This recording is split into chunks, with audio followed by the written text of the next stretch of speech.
de progreso tiene una noción, tiene un origen, primero, eurocéntrico, segundo, occidental, tercero, antropocéntrico. El concepto de progreso da a conocer una matriz cultural de carácter occidental que inicia su llegada al continente, a Villayala, como le llaman por una de Panamá, con la llegada de Colón a América, en 1492. Y desde ese entonces, el concepto de progreso, o el significado del concepto de progreso, se ha disfrazado bajo distintas palabras o conceptos. Lo común de ese tipo de conceptos es que da cuenta de una noción de ser humano que se encuentra en el centro de la vida, es decir, que es antropocéntrico. Segundo, que como ese ser humano se encuentra en el centro de la vida, es capaz de conocer la vida entera. En este caso se despliega la ciencia como un vehículo a partir del cual es posible conocer la vida, los seres humanos, la naturaleza, el medio ambiente. Después, ¿qué otra característica más tiene este concepto? Que da cuenta además de que al ubicar al ser humano, y en particular al hombre, en el centro de la vida, le otorga la capacidad o la legitimidad de poder controlar y someter la vida entera a su dominio. Por otra parte, este tipo de concepto de progreso, expresión de esa matriz antropocéntrica occidental, da cuenta de un pensamiento fragmentador de la vida, que divide entre los seres humanos, que divide entre el agua, que divide entre la tierra, entre el cielo y el subsuelo. Y a cada uno de esos elementos le otorga una determinada cualidad o valor, pero siempre al ser humano en el centro.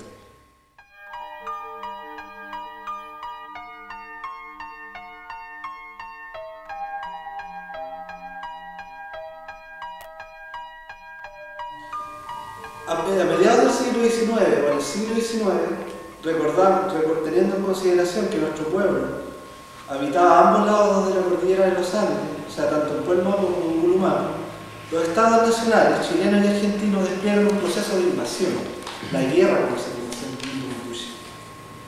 Y ese proceso de invasión violento, que se conoce dentro de la historiografía oficial chilena como pacificación de la Araucanía y dentro de lo que es la historiografía oficial argentina como conquista del desierto, despliega y genera una situación de colonialismo al interior del pueblo mapuche y en territorio mapuche. Y aquí viene cómo se expresa esa relación de colonialismo y se vincula la noción de progreso. En primer lugar, el discurso que se utilizó para poder invadir, asesinar, despojar al pueblo mapuche fue el discurso del progreso. Y hay gente, y los principales agentes que impulsaron ese proceso fueron intelectuales, fueron autoridades políticas del Estado chileno y argentino, y también fueron de medios de comunicación, como por ejemplo el Mercurio de Valparaíso.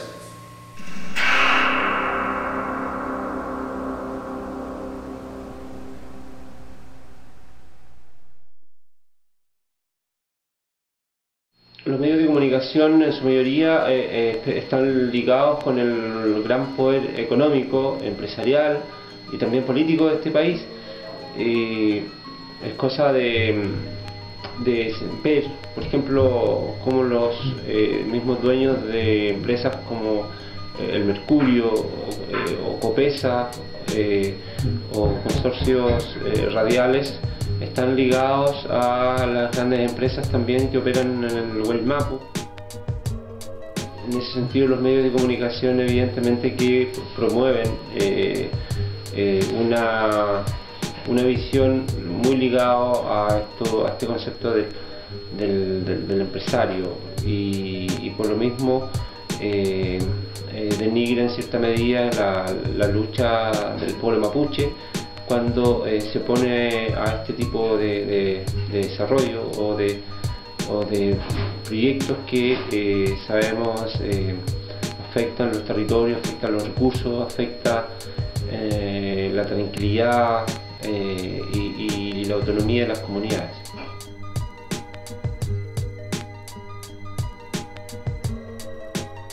Los titulares, un violento ataque afectó esta madrugada a un bus de pasajeros interregional de la empresa Turbus que transitaba por el bypass de Temuco. Asimismo, en Ercilla, esta tarde hubo nuevos enfrentamientos entre carabineros y comunidades mapuche. La imagen del mapuche generalmente tiene dos connotaciones o dos aspectos. Por un lado, el mapuche romántico, el mapuche del pasado, el mapuche aquel que usa el trailonco, el mapuñ, como símbolo de una cultura muchas veces folclorizada, el mapuche pasivo, ¿no? En ese sentido. Y por otro lado, el otro extremo, el mapuche violento, el mapuche radical, el mapuche conflictivo, aquel mapuche que es violento, el mapuche terrorista en definitiva. Son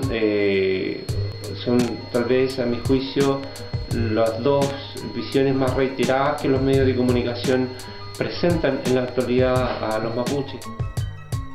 Más protección policial, más carabineros, más inteligencia para evitar que un pequeño grupo de violentistas del mundo mapuche traten de atacar y generar el rompimiento de los derechos del resto. Hay una inmensa mayoría del mundo mapuche que quiere paz, que quiere estabilidad, que quiere entenderse y que queda inhabilitado por esta falta de acción del gobierno.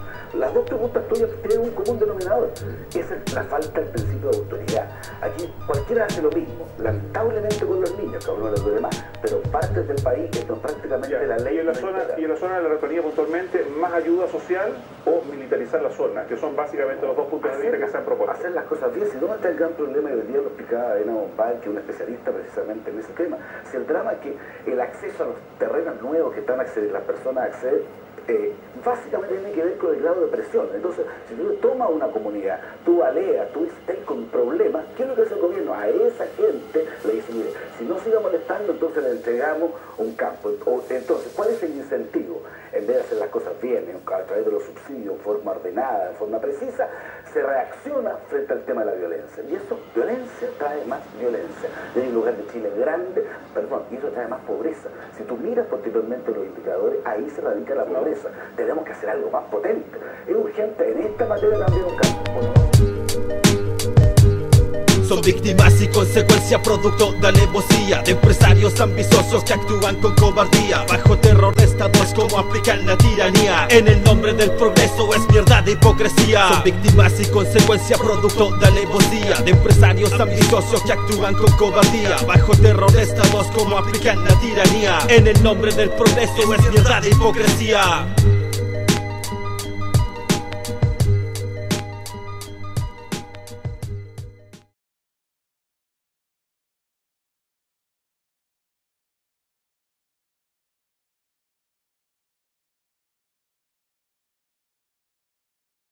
¿Y hace cuánto tiempo que vive acá en la comunidad? Desde que nací. O sea, estos son mis antepasados. Okay. Los viejitos. ¿Y el vertedero hace cuánto tiempo que se instaló acá al lado de su casa? Según mi conocimiento, unos 20 años más o menos. Unos 20 años. Sí.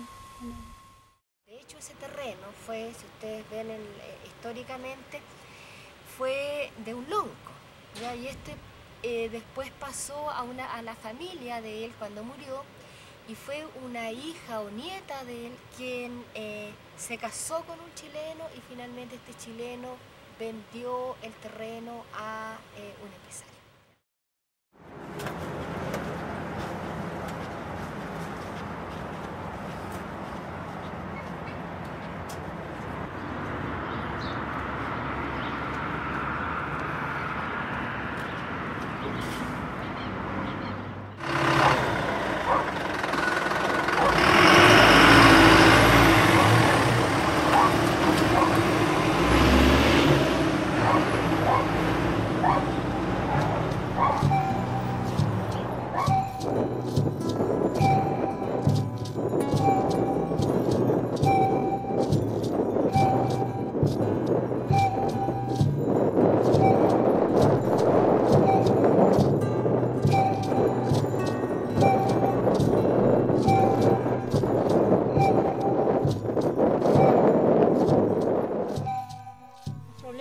sea, están a la vista. Por ejemplo, la basura que no se tapan, los malos olores, ahora la mosca, los perros vagos que molestan a los animales, chanchos. O sea, aquí no puede criar casi nada. Lo poquito que le queda, uno tiene que estar mirando siempre, cuidando. Y no es como antes. Antes uno podía respirar un aire puro. Ustedes ven cómo está ahora con Ñublina. Esos son las mismas basuras que están así. El agua que ellos tomaban ahí estaba contaminada. Y contaminada no solamente con materias fecales, etcétera, que salían de ahí, sino que con metales pesados. Estar contaminado con metales pesados, nosotros lo comprobamos porque hicimos un análisis, nos ayudó la gente de la UFRO, ¿ya? Y estar contaminado con metales pesados significa que hay enfermedades que no se van a ver ahora, sino que se van a ver en la vejez, porque se van a transmitir a las generaciones futuras, porque hay sustancias que no se van a escapar de la sangre y se transmiten vía genética, ¿ya? Aquí, por ejemplo, nosotros pedíamos que lo trajeran agua potable por la contaminación, o sea, algo que nosotros tenemos que tomar, o sea, tenemos que tomar agua. ¿Cómo se lo va a negar eso? Claro. ¿Cómo se le va a decir que usted no tiene derecho a lavarse, usted no tiene derecho a tomar esta agua? ¿Cómo se lo va a decir a nosotros? ¿Qué hicimos nosotros? Eso es lo que nosotros, como dirigentes, siempre se vio esa parte. ¿Qué hicimos? O sea, ¿qué error cometimos para...? Es un castigo, o sea, esto directamente un castigo. Desde primera estaba todo muy bien porque esto está cerrado de allá hasta allá con pandereta, de ahí hasta allá, hasta el fondo allá. Harto bonito se veía. Todos creíamos, yo por ejemplo como dirigente hasta orgullosa me sentía. Claro que no era lo bonito, pero por lo menos se cerró esa parte. Entonces ahí ya no podían entrar los chanchos, no pueden entrar animales, menos la gente. Pero ¿qué pasa? Mira cómo lo ve usted, todo destruido. Por allá igual. Entonces eso está igual que si no hubiera nada.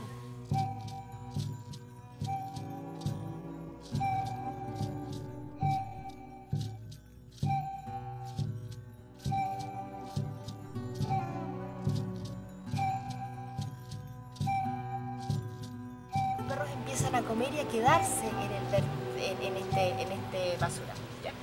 Empiezan a vivir de manera absolutamente silvestre, ¿ya? Empiezan a matar a los otros animales que tenía la gente, aves, animales menores, ¿cierto? Entonces la gente de las comunidades, de las familias empieza a perder todo y no tiene nuevamente ninguna posibilidad de hacer un reclamo formal.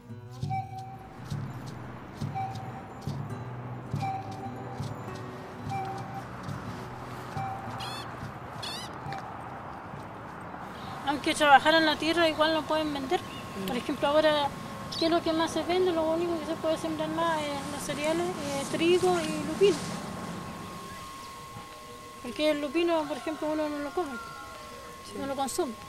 Eso se puede vender, pues algo, y además que no es tan delicado como la otra siembra.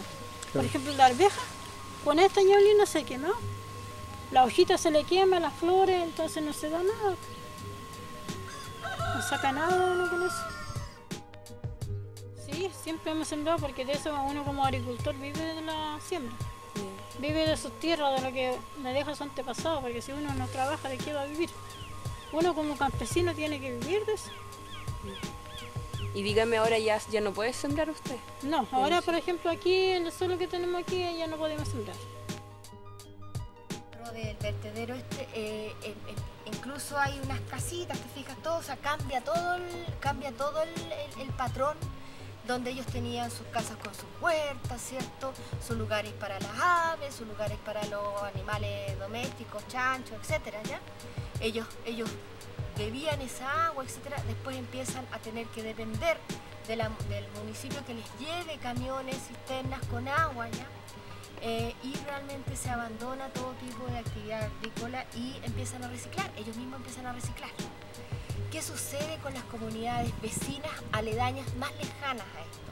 Que muchas veces incluso les empiezan a tener problemas con ellos porque la gente, como no tiene trabajo, empieza a ir a buscar, cosa que pasa en todos los malos basurales, etcétera, o malos vertederos, es que empiezan a ir a reciclar alimentos. por ejemplo, todos los alimentos de los supermercados, yo te dije desechos domiciliarios, todos los alimentos de los supermercados que están absolutamente ya vencidos, llegan al vertedero y entonces la gente los toma, galletas, etcétera, y los empieza a vender o los empieza a consumir.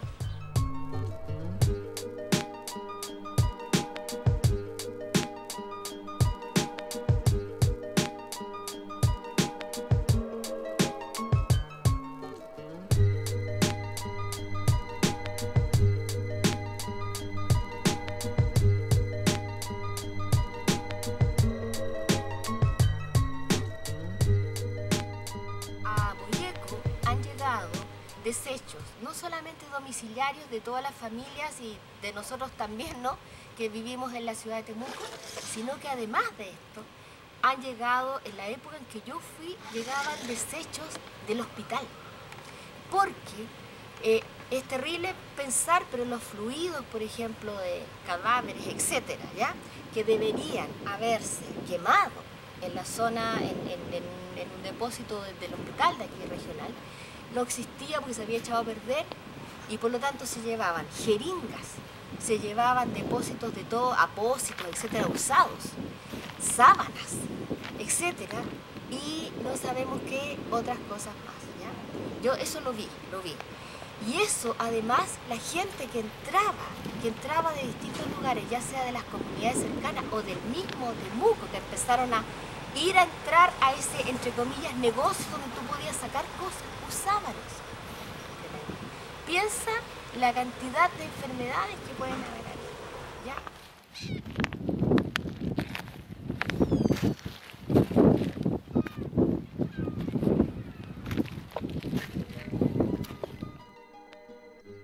Varios viejitos que se han ido cortados, por lo mismo, por la respiración. Y por el agua contaminada, y he visto que se han contaminado también, hay viejitos que son porfiaditos. Entonces la gente, cuando se enferma, y se enfermaba en esa época también, iba a distintos lugares, a distintos policlínicos, consultorios. Entonces tampoco hay un seguimiento de si la gente se enfermó de determinada, no sé, digamos, tuvo determinados problemas o enfermedades producto de su vinculación con Boyeco o no, porque no hubo ninguna posibilidad de seguir, no hay cifras, no hay fichas técnicas. No hay un registro de la gente. No hay un registro. Ellos decían que se enfermaban de los ojos, que les picaba, que los niños tenían sarnas, que tenían pediculosis, que un niño murió. Aquí vienen de Temuco para las casas, Labranza, Cholchol, me parece que es Galvarino. Son 5 municipalidades que vienen a dejar acá la basura. Claro. ¿Por qué? Lo que pasa con ese vertedero de allá es que como la puerta de atrás de tu patio, que si tú no quieres ver, tú tiras basura y después cierras la puerta, ¿cierto? Y no lo miras y tienes un patio adelante bonito. Lo mismo, nosotros los ciudadanos de acá, lo que hacemos es depositar cosas en una bolsa plástica, ¿cierto? Y no sabemos qué destino tienen, no sabemos que nuestra basura, nuestros desechos están afectando a otro grupo humano o a otras familias, ¿ya?, que tienen tanto derecho como nosotros a gozar de un ambiente limpio y no contaminado. Tapar la basura sería lo ideal, porque es horrible eso. Aparte de estar todo así, nada encima que no tengan... O sea, es como... Ahí dicen la gente, mire cómo están acostumbrados a esa gente. Porque nadie dice nada. Si uno se acostumbra a algo, si se queda callado es porque está acostumbrado. Y después se resignen y ya... Claro. Van a venir pues su hijo y todo, y nadie va a querer vivir acá en el campo tampoco. No, nadie va a vivir ¿Ahora aquí. usted está viviendo sola? Sola. Tengo un chico, no, pero aquí él está estudiando. ¿Cuánto más va a estar ahí? Y así toda la gente migra a la ciudad, Claro. y después va a quedar acá nadie en el campo. Voy a quedar solita aquí. destruyendo en el nombre del progreso. Contaminación para el pueblo en basurales que en Bollego nos están descomponiendo las aguas con material pesado en grave riesgo de salud a las personas que beben esto. 7.500 toneladas de basura al mes para lucrar a carroñeros, matar a los colindantes y atender sus vertederos. Invitados todos cordialmente a un día de campo a inhalar el gas metano acompañado de benceno.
Este conflicto acá empezó hace 12 años atrás, cuando la planta celulosa de Arauco inicia su trabajo y el presidente Lagos indica como medida tirar un ducto acá al sector de Mewin, en la mar.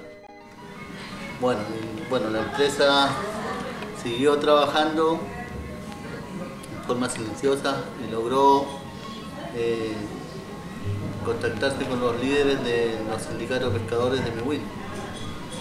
En ese momento empezó una negociación sucia y lograron que los sindicatos de Mewin hicieran un acuerdo económico con ellos.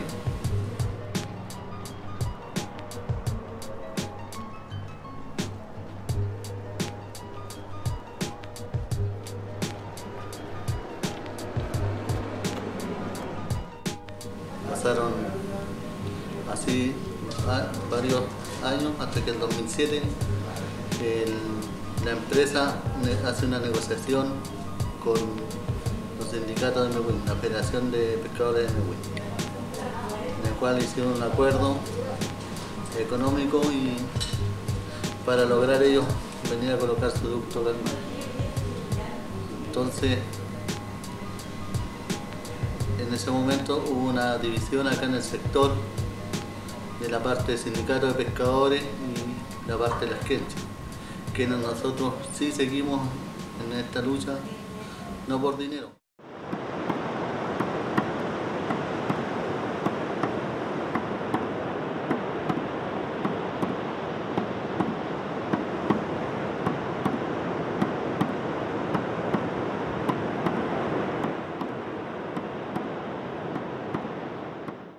La idea de ellos es venir a colocar un ducto acá en esta costa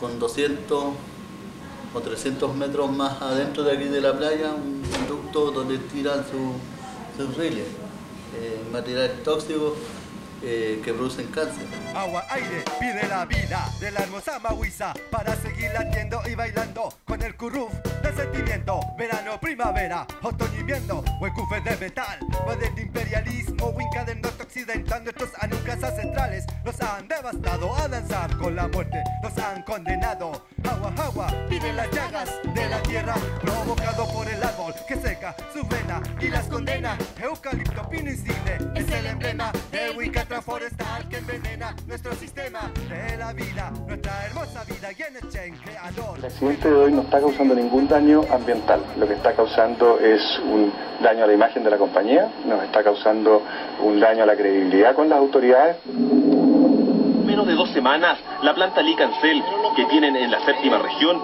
ha derramado desechos hacia el río Mataquito. La primera vez causó una grave crisis ecológica. Muchos peces y aves murieron contaminados. En esta segunda oportunidad, la empresa dice que no hay toxicidad en sus desperdicios. Esta vez, la ruptura de una cañería de efluentes produjo el derrame. Para la Superintendencia de Servicios Sanitarios es un error grave, pero la empresa aseguró que no se trató de desechos tóxicos.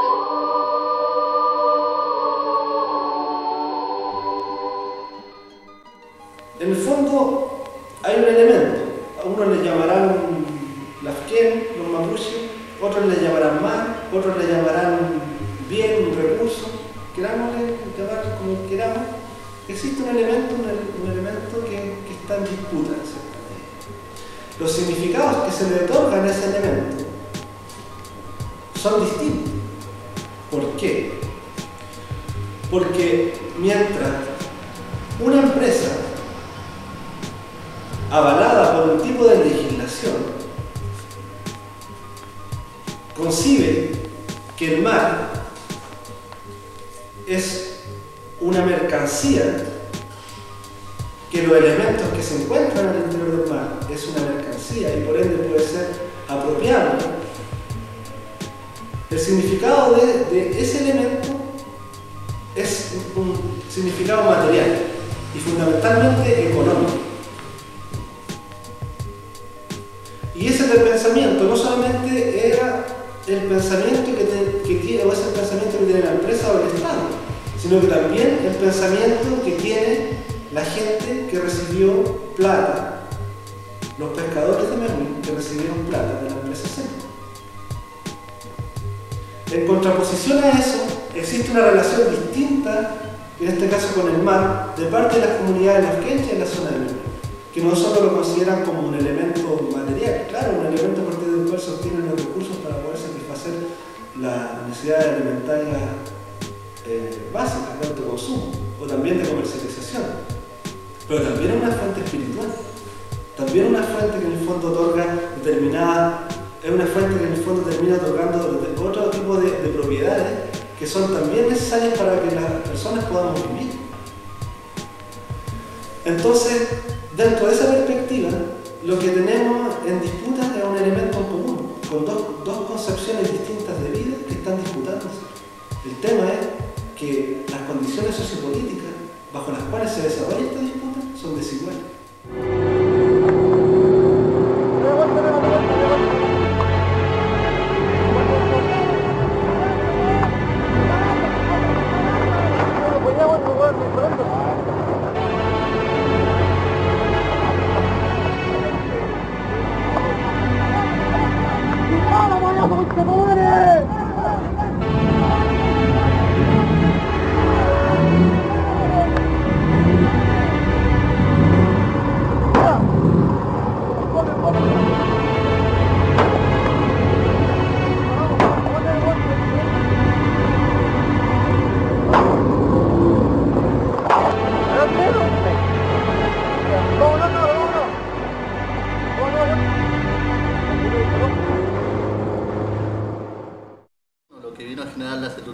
Acá fue una división fuerte en tanto organizaciones, comunidades, amistades, familiares. Ha sido algo sumamente negativo. Acá esta era una de las caletas más unidas que había hace tiempo atrás, pero esta empresa ha venido a dividir familias, padres contra hijos, hermanos, amistades de toda una vida. En este momento no se hablan, no conversan, incluso se ha llegado hasta enfrentamientos en la mar, enfrentamientos en la tierra, una fuerte división. Para este sector la celulosa ha sido sumamente negativa. Es que en el fondo la contaminación ya llegó, porque se produjo una especie de contaminación social. Se desarticularon relaciones familiares, relaciones de amistad, ha existido violencia física de parte de los pescadores de familia, entre miembros de la misma familia, en este caso los que están recibiendo dinero de la empresa, hacia sus propios padres.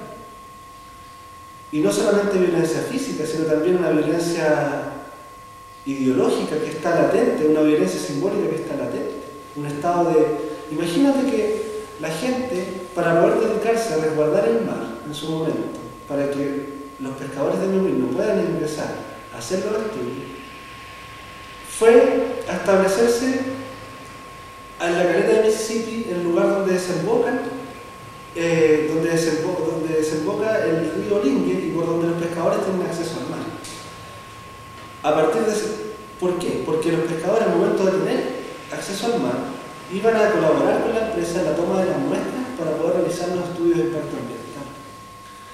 ¿Qué significa que una familia deje su casa por más de 2 meses para dedicarse a resguardar el mar en esa zona?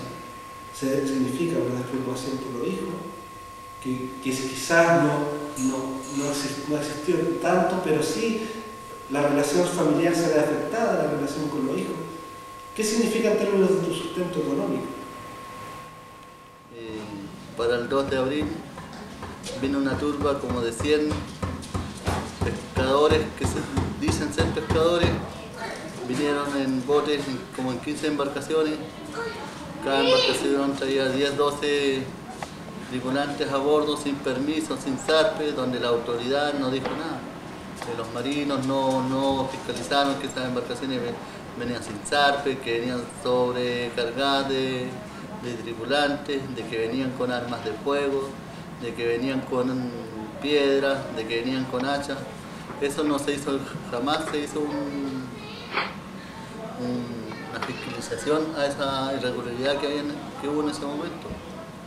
Y quedó en la nada. Entonces sabemos de que acá el gobierno tampoco a nosotros no lo considera como ciudadanos, lo está dando la espalda. Jamás ha venido una autoridad de gobierno acá a decirlo o a darle una explicación. Lo que nosotros estamos pidiendo también es que el gobierno acá tome su participación, que ellos se hagan parte de esto. Lo que se ve hacia el fondo es la construcción de la carretera de la costa, la carretera de la madera, la carretera de las forestales. Como se sabe, este territorio está en conflicto con la empresa Celulosa Arauco y Constitución a propósito de la construcción de un ducto al mar. Independientemente de que haya o no haya ducto al mar en este territorio, la próxima amenaza que se viene es la carretera de la costa, que ya está acá, que la gente de acá de Mewin no fue consciente de los costos que tenía, pero que al momento de cruzar hacia el otro lado del río Lingue se vería enfrentada a la amenaza a la amenaza que significa para las comunidades las quenches que habitan en el otro sector. Entonces tenemos dos elementos que están transgrediendo este territorio. Uno, en primer lugar, está la construcción del ducto al mar, y el otro elemento viene a ser la construcción de la carretera de la costa que dividiría espacial y territorialmente las comunidades y transgrediría algunos espacios socioculturales de importancia, como por ejemplo es el Guillatube de Maiquillao.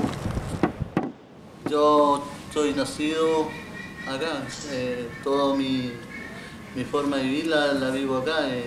Trabajo en la agricultura, trabajo en la pesca,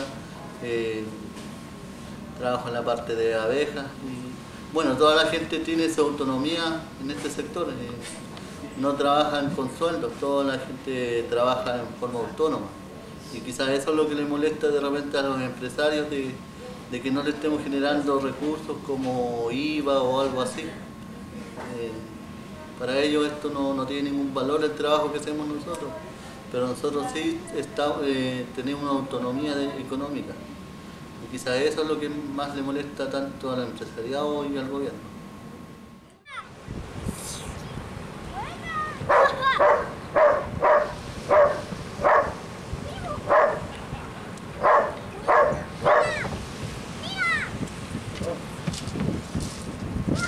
Sabemos que este ducto en sí para nosotros no viene a ser ningún progreso, como lo denominan muchos, que por el progreso del país, porque para nosotros el progreso no es contaminación, no es que nos vengan a destruir nuestro medio ambiente, que nos vengan a destruir nuestra fuente de trabajo. O sea, se habla de un progreso económico para el país, pero y el progreso para nosotros, para la gente que vive acá, sabemos que no es nada, que el día de mañana no vamos a tener ningún resultado nosotros para vivir.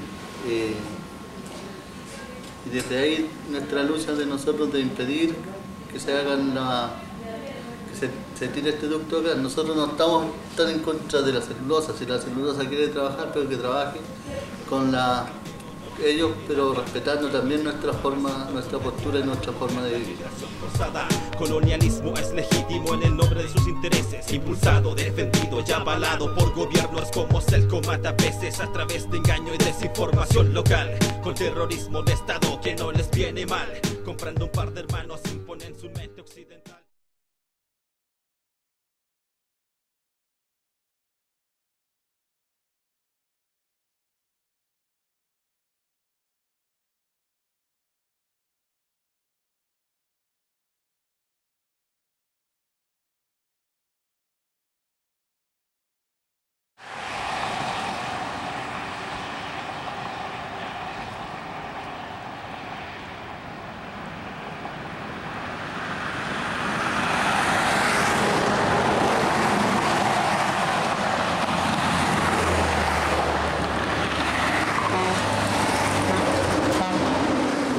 El año 1932, lo que según la historia cuentan los viejos, antiguos, se ideó la carretera Ruta 5 Sur. Ahí está donde van a Choromo, ese es un camino antiguo, es el primero. Y el 32, y el 50, en la década del 50, 55 por lo menos, lo que dicen los viejos, se idea otra ruta, es el oficial que está ahora aquí, que se llamó el Camino Longitudinal Sur. Y ahí se expropiaron la tierra, pero nunca se le pagó a nadie, en ninguna de las comunidades, porque aquí fue la comunidad de Ignacio Filomil fue dañada, la José Gineo Ñanco y Antonio Rabimán de Licanco, eso llega hasta la Virgen en Paz de las Casas, esa comunidad. Y ninguno de la comunidad de los antiguos ocupantes y los actuales ocupantes que viven, algunos todavía vivos, los viejitos, nunca le han cancelado nada. Y que también no había una ley indígena que pudiera garantizar, una ley que autorizara, una ley mapuche que interpretara la realidad cultural nuestra. Entonces, simplemente pasaron y idearon la ruta y lo hicieron. Y el año 70, en vía de la modernización, amplían la Ruta 5 Sur. Aquí el año 70, década del 70, 71, por ahí. Y esa es la ruta que quedó pavimentada, con pavimentación ya definitiva. Y el año 80 comienza la ampliación de la ruta. Y hacen la ampliación, pavimentan y nadie se le paga. En el periodo de la dictadura era menos de alegar porque se luchó pero nunca se ganó porque era una empresa particular, una empresa transnacional que se tomó esta ruta, licitó la ruta para poder ampliar la ruta, la que se llamó la Ruta 5 Sur. Posteriormente, el año, hablemos como el año 2000, se idea los nuevos términos que se le colocan bypass y se construye aquí la rotonda el año el 2005, como el 2004 por ahí. Y se opta entonces por hacer un trazado diferente, sería un segundo trazado de la carretera, un trazado mucho más directo, mucho más expedito y rápido para el modelo, diríamos, de instalación de este sistema. Bueno, eso implicó entonces un nuevo trazado y ese trazado entonces afectó nuevamente a otras propiedades mapuches sin que el Estado haya indemnizado a ninguna familia por esa expropiación. Aquí la indemnización que pagaron por las tierras, por las expropiaciones que se hizo, ellos pusieron los precios, los mapuches habían puesto solo los precios, pero ellos no quisieron. Obras Públicas se impuso, sino y le hacían la expropiación a través de la fuerza militar o de carabineros. Eso planteó. Nosotros, por ejemplo, tuvimos una pelea que antiguamente aquí hubo ya tuve al frente, donde está ese corte, porque ese era plano, más o menos como lo que cuentan los viejos antes que pasara la ruta. Lo desarmaron y lo dinamitaron. Y ahí estaba el Illatuve. Y el Illatuve, ahora por la presión, digamos, de la comunidad, la lucha, la fuerza que se dio, la unidad, tuvimos que obligar a Obras Públicas, reconocieran los daños culturales. ¿Qué es lo que pagaron? Una miserable plata, 5.000 pesos el metro cuadrado, con todas las plantaciones que habían. Entonces, quedaron en deuda los 8 pozos profundos, y en ese tiempo era la Yamín Balboa, era Seremi de Obras Públicas. Y actualmente está el caballero, el Tolosa, que hace de asesor jurídico o el abogado oficial de Obras Públicas aquí en Temuco. Y los se hicieron responsables en pagar. Y con la construcción de la carretera, ¿cuánta fue la cantidad de tierra que se expropió, más o menos? A lo largo yo creo prácticamente unas 40 hectáreas. Porque contemplando todo lo que significa rotonda, la ampliación y los largos, los anchos. Por ejemplo, por la vertiente de agua nunca pagaron, los menocos, hoy día está el daño cultural, por ejemplo, hay daño ecológico, por ejemplo, aquí. Hay daño de contaminación, resultado de la ruta 5 Sur. Es que esta es una ruta internacional. Hola familia. Hola. Y hay daño, digamos, han muerto muchas especies, digamos, sobre la tierra subterránea, y se han contaminado todas las napas aquí de agua. Y los animales ya no se puede darle agua ya aquí porque están todos con aceite, mucha contaminación, y se han muerto muchos pájaros también que habitaban aquí en el monte. Todo lo que es mahuiza, decimos nosotros, monte, digamos, natural que han habido, se han muerto todos. Y esta agua que llega al río Quepe. Y todavía está en deuda, ahora van a construir aeropuertos, por ejemplo. Desde aquí van a bajar los aviones. Si Quepe está ahí, no, Peral está ahí, directo habrá unos 2-3 kilómetros. Entonces, ya hay un impacto cuando hayan Illatunes, por ejemplo, aquí mismo no son Illatunes, aquí mismo llegan los aviones. Sí. Y tampoco se hizo aquí como en otros tramos de la carretera aislamiento acústico, cosas así tampoco. Nada, eso, ni se tocó eso. Ni se tocó.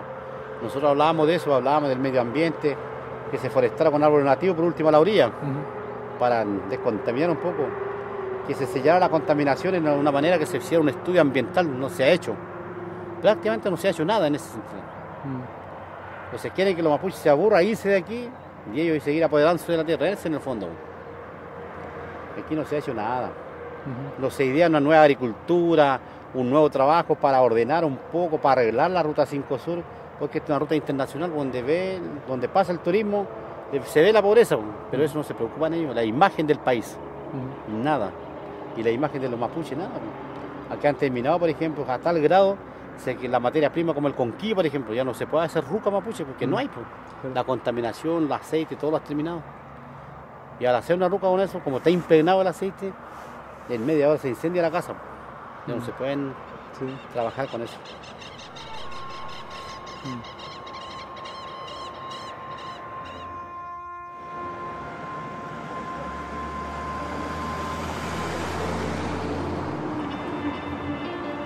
Mis lágrimas, lágrimas, lágrimas.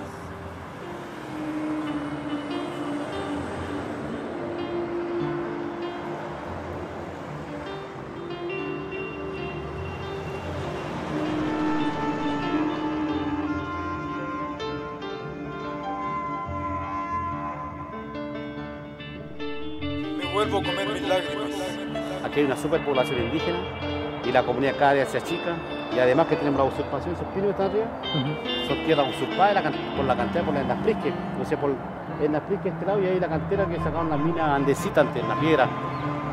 Y con esa piedra se ripió todas las líneas férreas hasta Puerto Montt y al norte hasta Deuco, sin que los peñes firmaran, aceptaran.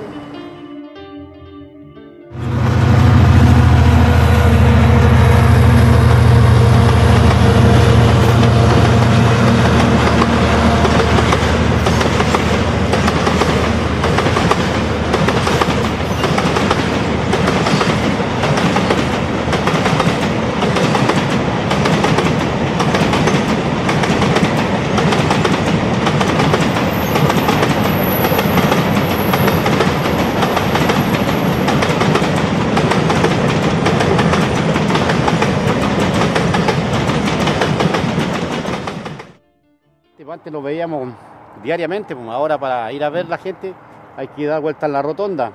Muy tarde no se puede andar porque el peligro, digamos, del un choque o atropello o de un asalto. Y aquí no se puede cruzar en cualquier lado, entonces... ¿Ya han habido atropellos por acá? Claro, han habido atropellos en bicicleta, gente que... Ya han habido varios atropellos aquí.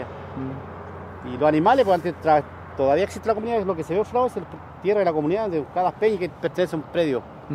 Antes pasábamos con el arado y los bueyes, con los yuntas de bueyes para allá, ahora ya no podemos pasar. Porque los bueyes no pueden pasar, se asustan. Ya no podemos trabajar, esta tierra prácticamente quedaron botadas y alguna vez habrá que venderlo por obligación. O alguien va a hacer una casa, pero ya no puede dejar la casa sola, sino que lo asaltan, les pasan cualquier cosa que está muy tras mano ya. Aquí las autoridades, por ejemplo, el Estado chileno no se hace responsable en lo que ellos construyen. Dejan el basural y se van. A 500 metros más acá tenemos donde se cobran los... ¿Cómo se llama esta? El peaje. Y ahí no puede pasar ni una bicicleta, ni un peña en carreta, porque si no tenemos esa garantía nosotros. Pagamos cualquier otro particular.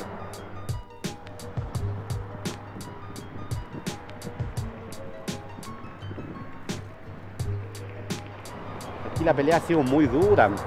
El niño tiene que enfrentar ya uno la situación, conocer su propia realidad, que es muy fuerte vivir aquí. Cerca de Temuco, pero es muy fuerte vivirlo como en la comunidad José Ginebra Ollán, cualquiera no lo aguanta. ¿Quiénes se benefician con la carretera? O sea, las grandes empresas de transporte, no, claro. Camiones, las Chevrolet, las John Deere, las transnacionales, las grandes fábricas, Falabella, Ripley y todo eso para transportar su producto. Las grandes buses, los grandes buses que van de Santiago a Puerto Montt, las empresas. Y nadie más, pues.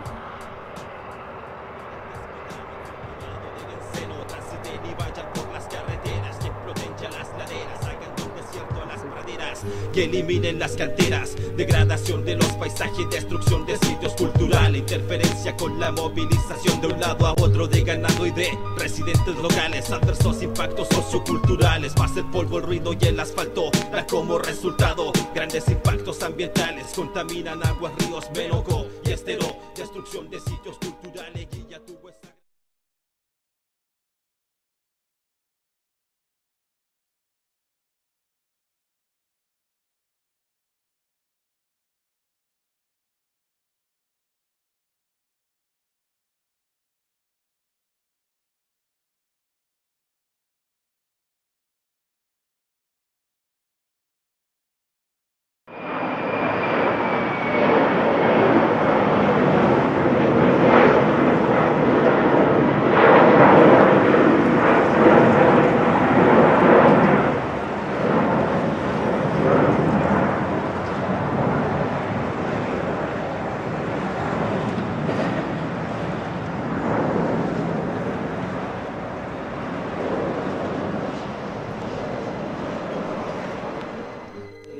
Básicamente, como se inicia el proceso, este es en el año 2005, donde el Ministerio de Obras Públicas comienza a socializar y posteriormente publica en el sistema de evaluación de impacto ambiental, como se denomina acá, el proyecto aeropuerto.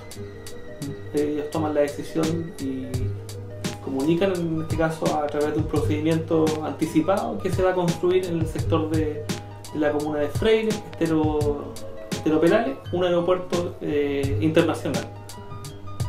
Posteriormente es publicado este estudio en un sistema de evaluación de impacto ambiental, como te señalé, y la ciudadanía, esto es las personas naturales, personas jurídicas, tienen la posibilidad de hacer indicaciones a este proyecto a través de un procedimiento que ellos denominan de observación, un plazo de 60 días hábiles.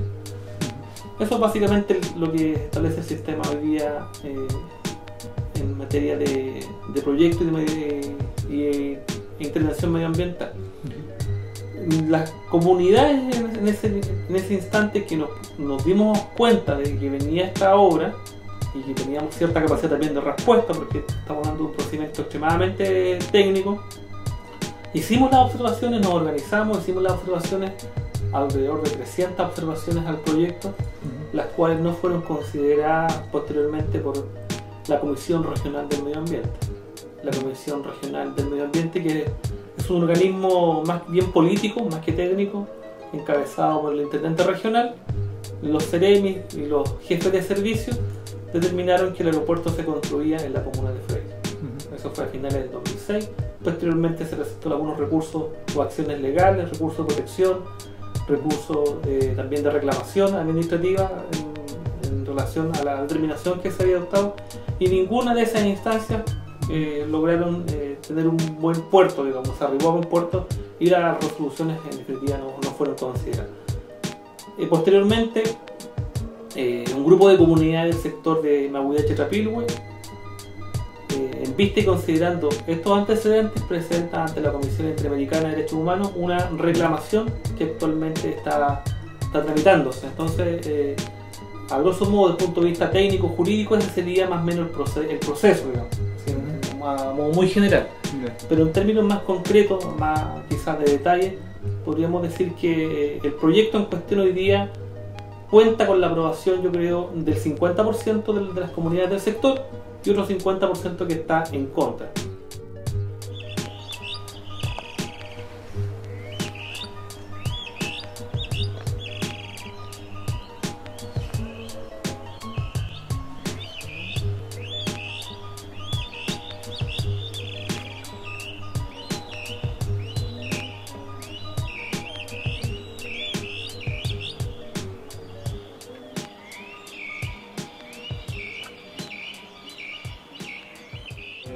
Entonces uno tiene que ir con el tema del ruido y el otro el tema de esteropelales. Ellos van a desviar la agua de 53 hectáreas que van a sellar producto de la losa que van a construir, y esa agua la van a dejar caer a esteropelales.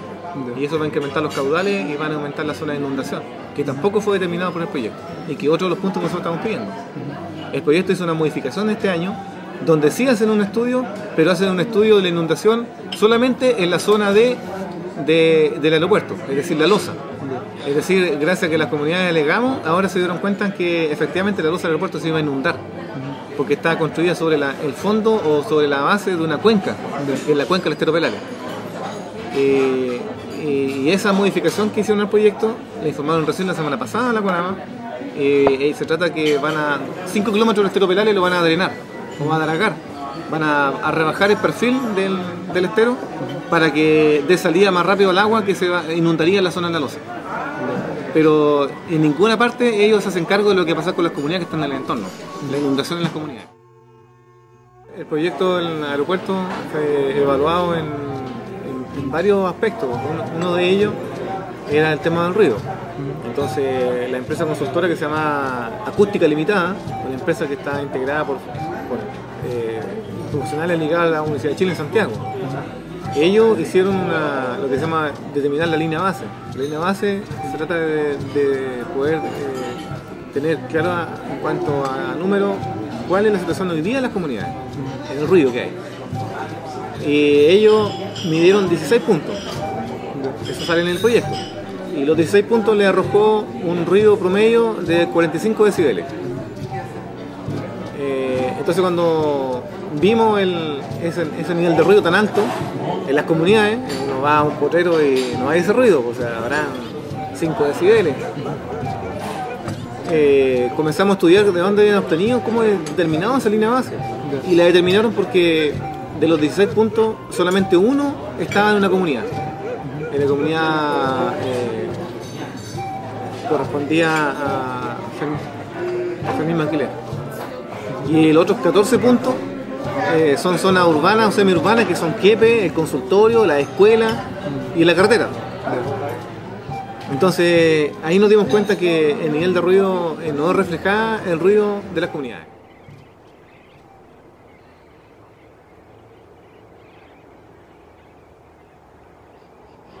Aquí no se midió el nivel de ruido sobre las comunidades. El impacto evidentemente es mucho más. Si la comunidad habrá un nivel de ruido, supongamos, de 15 decibeles, por ser generoso, en promedio. A 55 es harto, 30 decibeles, o sea, exige medidas. Y esas medidas son, según la Organización Mundial de la Salud, tiene que ir por la sonorización de las casas, por ejemplo. Sonorizar significa aislar las casas del impacto acústico externo. también hay que tomar medidas para aislar el impacto del ruido sobre los habitantes humanos y no humanos. Es decir, tendríamos que ver al gallo y la gallina con unos protectores en el oído, porque hay nivel de ruido de impacto. Y por eso nos dimos cuenta de la manipulación que hizo Obras Públicas al proyecto para no hacerse cargo de sus impactos negativos. Esa es la razón.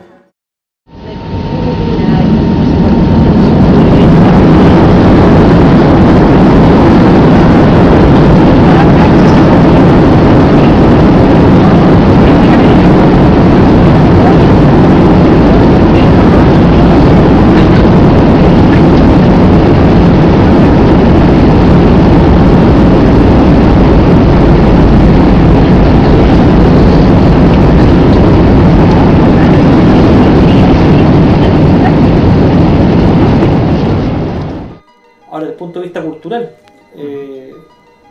nosotros celebramos el Villetún, y digo nosotros porque mi familia forma parte del Villetún del sector, de manera bastante pacífica, sin interrupciones de helicópteros ni aviones, y eso hoy día estamos nosotros temiendo de que no va a ser de la misma manera. O sea, de hecho va a haber una afectación al entorno. Estamos hablando de aviones que sobrepasan las dimensiones de los que actualmente llegan a Maquegua y que van a irrumpir en un entorno que era silencioso, que era tranquilo y que no tenía ese tipo de contaminación que el día de mañana sí lo va a tener.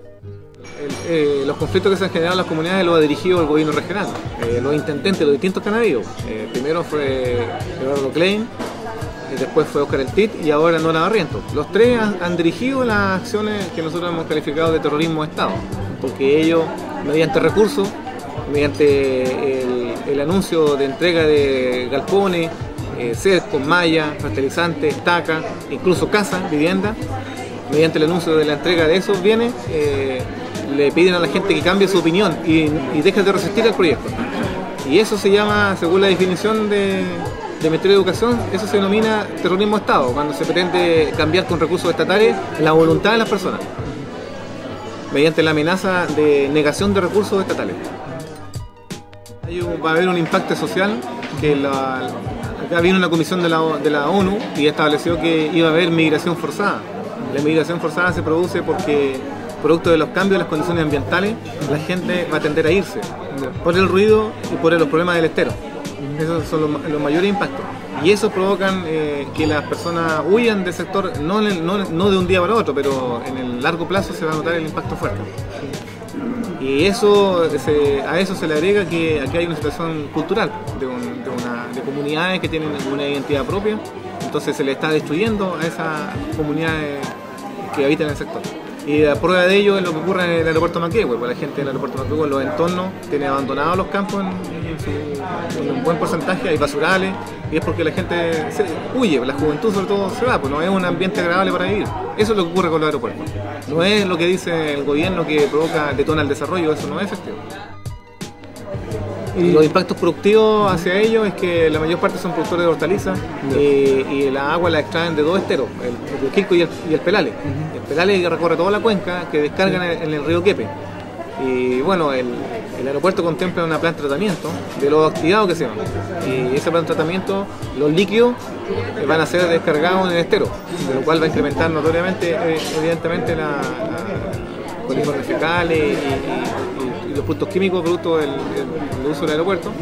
Y eso, de ese estero donde la gente saca agua para regar la hortaliza, para lavar la hortaliza y para dar a los animales y para el consumo humano. Entonces, evidentemente el impacto es negativo.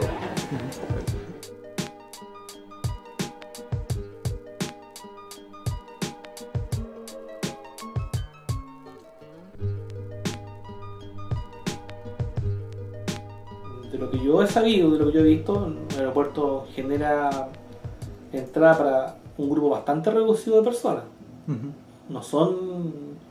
Nadie va al aeropuerto a dar un paseo, digamos. Uno llega al aeropuerto y se traslada donde tiene que ir. En el fondo es la plataforma previa para ir a cualquier destino. No es que en el aeropuerto se generen ese tipo de comercio. Y lo que le han ofrecido a las comunidades es que coloquen un puesto artesanal al interior del aeropuerto. O sea, No hay ningún deseo de capacitar a la gente. Por último, ya si el aeropuerto se construye, ¿sabe qué? Vamos a destinar capacitación, capacidad emprendedora, comercialización de productos. No. Le ofrecieron un puesto para vender artesanía. Entonces, folclorizando todo. Claro. Entonces, ¿usted consideraría en este minuto, por ejemplo, el aeropuerto como progreso? No, porque no se cumplen, en este caso, los requisitos de la puesta en marcha de un megaproyecto. O sea, la gente cuando participó no fue escuchada. Cuando quiso tomar decisiones no fue escuchada. O sea, se le impuso una decisión, aún teniendo razón, aún teniendo fundamentos, se le impuso una decisión que es de carácter política. Entonces eso no es. Y también el hecho de que no sea amigable con el entorno, con el medio ambiente, por el respeto a elementos sagrados, a elementos espirituales también. Gente que vive en el sector manifestó sabe que aquí el estero Pelar no solamente es fuente de irrigación, sino que también es una instancia donde habitan seres espirituales. El ñen de la comunidad vive allí. Entonces, eso es poco considerado, no tiene trascendencia en un estudio de impacto ambiental. Entonces, evidentemente así no se estaría cumpliendo los principios de lo que uno entiende por progreso. Por el progreso, megaproyecto, aeropuerto, 50 millones de dólares, inversión de gobierno para aterrizar los jets privados, propiedad de machis y locos. Es una burla todo esto, un atropello, el manifiesto. Son 500 hectáreas destinadas a un terminal aéreo sin razón y sin pretexto. Los únicos pretextos son los que buscan poderes represivos para criminalizar y perseguir la disidencia.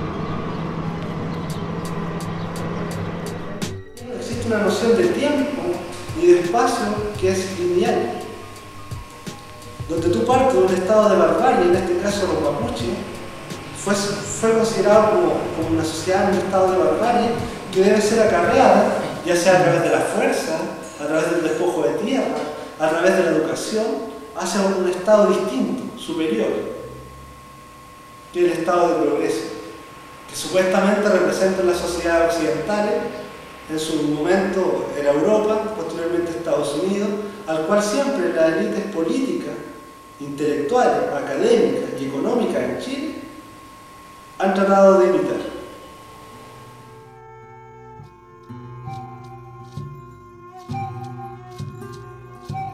Peñi, yo soy del LOF, de donde mataron al Peñi Mendoza Collido, y soy testigo hoy día que cómo están reprimiendo más a las comunidades después del hecho que ha pasado. Hoy día el Temucuicui lo están desalojando y hay el triple contingente y así el comisionado Gaña y el otro que el señor que anda, no sé cómo se llama, se me olvidó en este momento, dicen que vienen al diálogo, Peñi. Así llegaremos al diálogo, mientras más contingente ponen en las comunidades, más militarización en las comunidades. Eso es el diálogo que traen, Peñi. ¿Qué dice usted? Esa será la forma de dialogar que tiene el chileno con los pueblos mapuche. Pero no lo quedaremos aquí, Peñi. Las comunidades lo estamos uniendo, ellos lo están haciendo unir, Peñi, y seremos más fuertes, Peñi. Y esta lucha la sacaremos adelante porque está recién comenzando. Eso es todo, Peñi. Muchas gracias.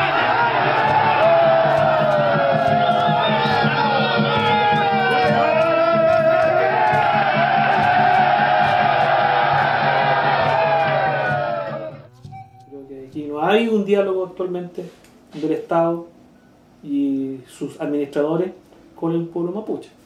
Aquí lo único que ha habido imposiciones de ideas, imposición de la institución y actualmente más que nada judicialización de la demanda social, y eso no es la vía correcta para solucionar los problemas. Porque el día de mañana puede que tengamos todos encarcelados, pero el problema va a continuar. Y esa no es la idea. Yo creo que aquí se tiene que abrir el espacio para conversar el tema del aeropuerto, el tema de Mewin, y el Estado tiene que asumir una responsabilidad. O sea, no puede desentenderse si sabe que eso es un proyecto privado. Claro. Porque lo que está detrás son la gente, es la ciudadanía. Entonces, se tiene que abrir el espacio para conversar. Claro. Y si hay que reparar, se tendrá que reparar.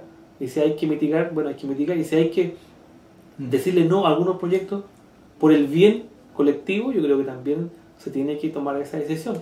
Claro. Eso es lo que yo estoy pensando actualmente. Pero claro, otra cosa es la realidad. Y la realidad parece que no... De momento no está cambiando.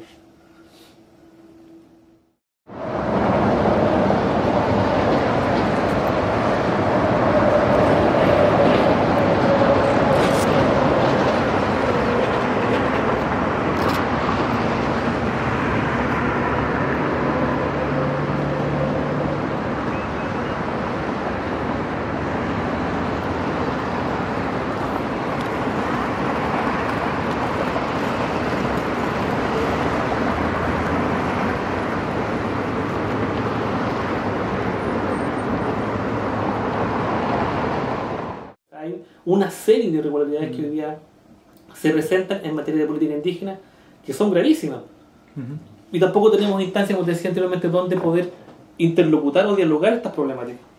Quien lleva a cabo toda prácticamente la bandera en materia de política indígena es Mideplan, el Ministerio de Planificación. O sea, es la instancia que el Estado ha creado para abordar estos temas. Pero Mideplan, yo siempre lo he dicho, constituye como el bolsillo de payaso de los ministerios. Lo que no cabe en el resto de los ministerios, Mideplan lo aborda.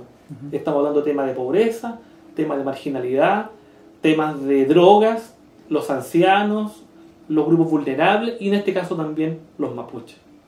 O sea, el ministerio que lleva en definitiva la vanguardia de estos temas es un ministerio que no tiene las facultades, no tiene las herramientas políticas para tomar decisiones de mayor envergadura.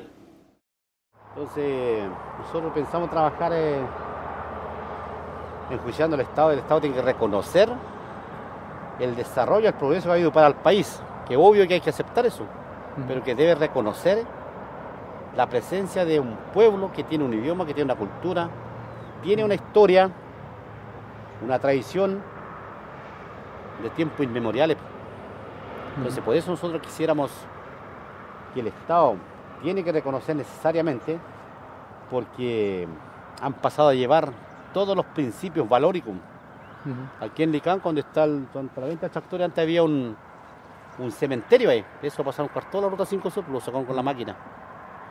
Actual momento, cuando ya se hizo el bypass también ahí, por Licanco, ahí se encontró una guagua con una madre abrazado.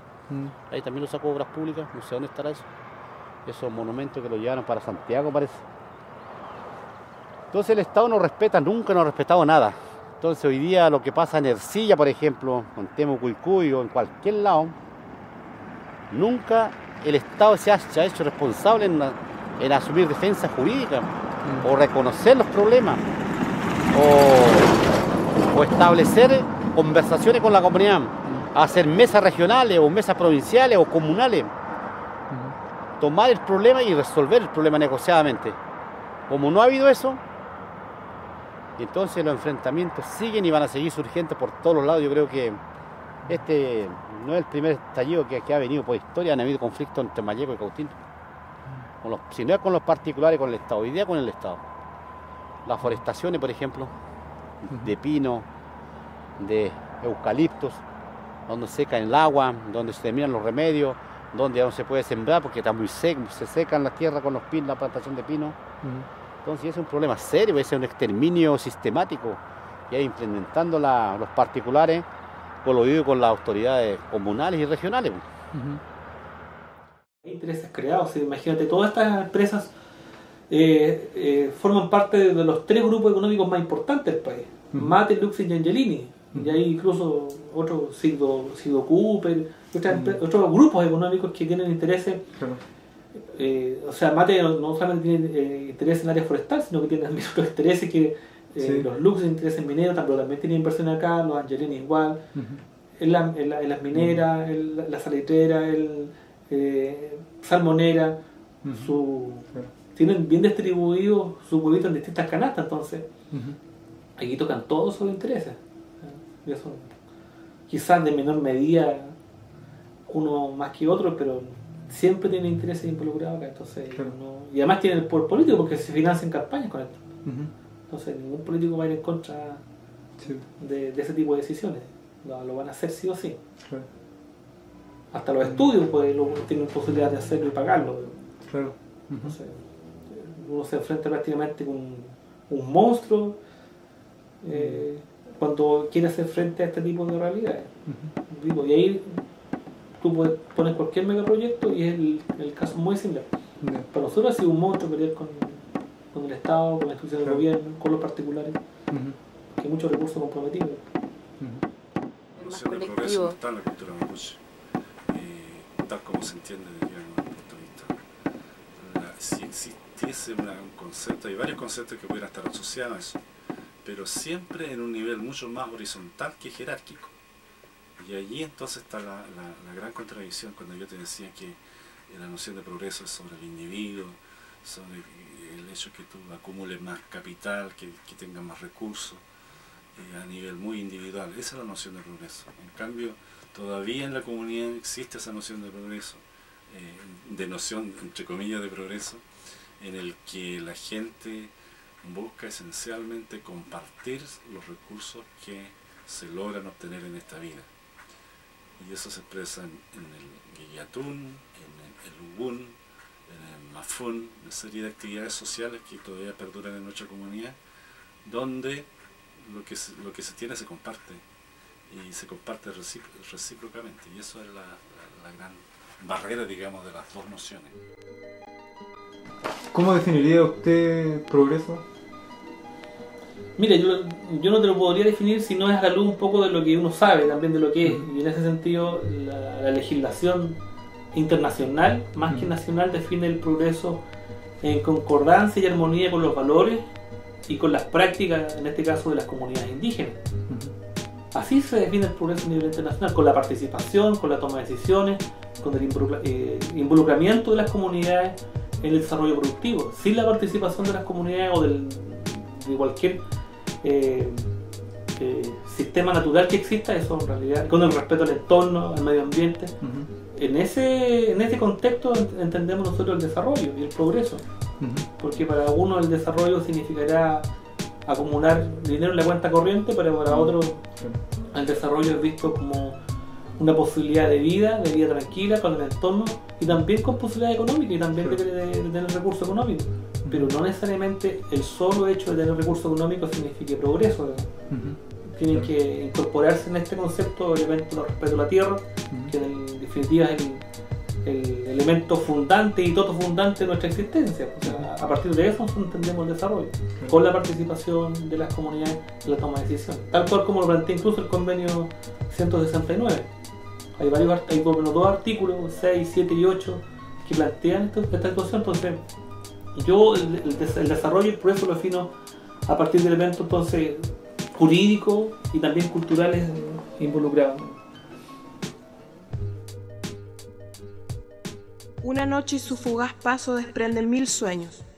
Sobre sus hombros el pesar de un pueblo, bajo su polera la piel con rastros de disparos policiales, y en el espíritu la naturaleza grita. Las aguas del mar corren en sus venas, y en su aliento se desprenden las miles de oraciones que gritan casi afónicas, un hiato irrumpido, interrumpido y burlado. Cada sonido de su caminar se pierde en la infinidad de estrellas que lo miran con el amor materno, y su cabello es el follaje desaparecido después en suelo forestado. La piel se la ha resecado por la vida, un suelo erosionado por transnacionales. Hemos vuelto desde lo alto con rimas que no han callado las mentiras y falacias que a los nuestros han imputado. Legisladores que con civismo el voto han buscado, pues con rabia y rebeldía el voto esta vez será anulado. De todo lo que ha pasado, aquí nada nos complica, pues seguimos más unidos que nunca por una causa misma. Autodeterminación para el pueblo está en primera lista, y organizado con nuevas armas en esta era modernista. Asesinato y hostigamiento son una más de las aristas del pensamiento cobarde de la clase elitista. Mussolini no era chileno, pero el poder fáctico es fanático de su ideología fascista. Como piensa y cómo actúan políticos y empresarios tienen un factor común: robar, mentir y engañar, como lo hace la hidroeléctrica de Colbún. Con leyes y represión no nos han callado aún, pues seguimos sonando fuerte como yutucas y pifilcas que acompañan el cultún. ¿Quiénes son los que están detrás de gobiernos coludiendo? ¿Quiénes son los que hacen que la tierra ya se esté muriendo? Cancerberos, fácticos, inquisidores, grupos económicos que de destrucción se van enriqueciendo en el nombre del progreso. Contaminación para el pueblo en basurales que en Boyeco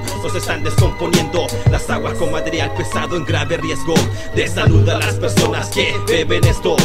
7.500 toneladas de basura al mes para lucrar a carroñeros, matar a los colindantes y extender sus vertederos. Invitados todos cordialmente a un día de campo a inhalar el gas metano acompañado de benceno. Transiten y vayan por las carreteras, que exploten ya las laderas, hagan de un desierto a las praderas, que eliminen las canteras. Degradación de los paisajes, destrucción de sitios culturales, interferencia con la movilización de un lado a otro de ganado y de residentes locales. Adversos impactos socioculturales, más el polvo, el ruido y el asfalto da como resultado grandes impactos ambientales. Contaminan aguas, ríos, Menoco y Estero. Destrucción de sitios culturales, Guillatubo es sagrado por el progreso. Megaproyecto, aeropuerto, 50 millones de dólares, inversión de gobierno para aterrizar los jets privados, propiedad de machis y locos. Es una burla todo esto, un atropello en manifiesto. Son 500 hectáreas destinadas a un terminal aéreo sin razón y sin pretexto. Los únicos pretextos son los que buscan poderes represivos para criminalizar y perseguir la disidencia. Que está en contra de forestales que les colman la paciencia, extendiéndose por todo el territorio como tumor cancerígeno, arrasando con la fauna, secando todo el agua, machando y atropellan y reprimen con sus armas. Está claro que los señores Don Colono y Don Dinero no tienen alma, y que Mininco arrasando con la tierra provocan la migración forzada. Colonialismo es legítimo en el nombre de sus intereses, impulsado, defendido y avalado por gobiernos como Celco Matapeces a través de engaño y desinformación local, con terrorismo de estado que no les viene mal. Comprando un par de hermanos imponen su mente occidental y dividen a las familias y a las heridas le echan sal. Son expertos en causar mal, el progreso es subjetivo, pero lo contrario lo promueve el canal estatal. Siguen sus pasos y ha llegado. Es su tierra, la de sus abuelos. Es su cuerpo inmortalizado. Es el pasado y su futuro. Son víctimas y consecuencia producto de alevosía de empresarios ambiciosos que actúan con cobardía bajo terror de estados como aplican la tiranía. En el nombre del progreso es mierda de hipocresía. Son víctimas y consecuencia producto de alevosía de empresarios ambiciosos que actúan con cobardía bajo terror de estados como aplican la tiranía. En el nombre del progreso es mierda de hipocresía. Había recuerdo policial, habían balas esperándolo, pero sus manos se humedecieron con el rocío de ese espacio que dignificaría aún más su existencia. Era su tierra, él era de ella, y en nombre de los caídos gritó su alma. Corrió empuñando el huirrúe por su territorio, territorio libre, liberado, respetado, por sobre todo territorio respetado. Él es el legado y mandato de la tierra, él es el huichafe, él es la misma tierra, por eso la defiende así.